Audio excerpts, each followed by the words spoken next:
Rise and shine mga ka-RSP, narito na po ang gabay, patnubay, palala at prediksyon ni Master Hans Kua ngayong araw na Lunes, July 14, 2025.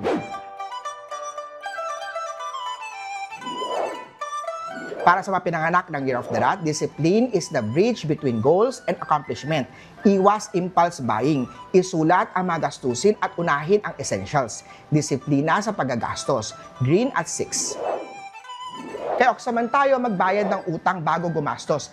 Nakikita niya ang stories mo sa social media na para kang anak mayaman. Ayusin ang budget ayon sa needs, wants at savings para maging mas maayos ang financial health. Yellow at 3. Kay Tiger naman tayo, planuhin ang perang paparating. 30% sa savings, 20% sa utang, 50% para sa gastos. Ang tamang budgeting ang susi para sa financial stability. White at 5. Kay Rabbit naman tayo, sa lava, hindi kailangan ng regalo. Ang presence mo lang ay sapat na sa kanya ngayon. Beige at 1. Kay Drago naman tayo, huwag gastusin ang sweldo sa isang araw. Ilaan ang parte nito para sa investment or sideline para mas lumago ang iyong yaman.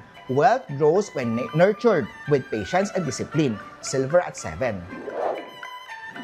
Kay Snake naman tayo, money problem, para mapabilis ang financial recovery, maglagay ng blue decor or tubig sa east corner ng bahay o workplace. Makakatulong ito magdala ng flow at positive energy. Purple at 2. Sa mga Year of the Horse naman tayo, tigilan na ang pagpapanggap. Mas masarap pakinggan ang katahimikan kung kasama mo ang tunay na mahal mo. Gold at 8. Kay Goat naman tayo, gumawa ng simpleng envelope system. Bahay, kuryente, grocery, utang, ipon para mas maayos ang pamamahala ng pera. Gray at 9. Kay Monkey naman tayo, magtabi muna ng pera para sa mabiglaan. Iwas one-day millionaire at panatilihin ang financial stability. Purple at 4. Kay Rooster naman tayo, bago mag-check out online, tanungin muna ang sarili.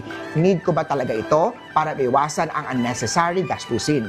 Pink at 1. Sa Year of the Dog naman tayo, huwag mong ibaon sa limot. Bagkus, itanim mo sa isip mo ang mga mahihirap na karanasan at natutunan mo dito para sa mas maayos sa susunod na hakbang mo. Green at 6. Kay Pig naman tayo, gamitin ang perang papanarating para sa buy one, pay one debt. Strategy para unti-unting mabawasan ang utang. Silver at 2. Muli po, ito po yung mga gabay, patnubay, palala at prediction lamang ni Master Hans Kua. Nasa inyong mga kamay, nasa lalay ang inyong tagumpay. Kaya always be positive at i-claim ang mga swerte, mga ka-RSP.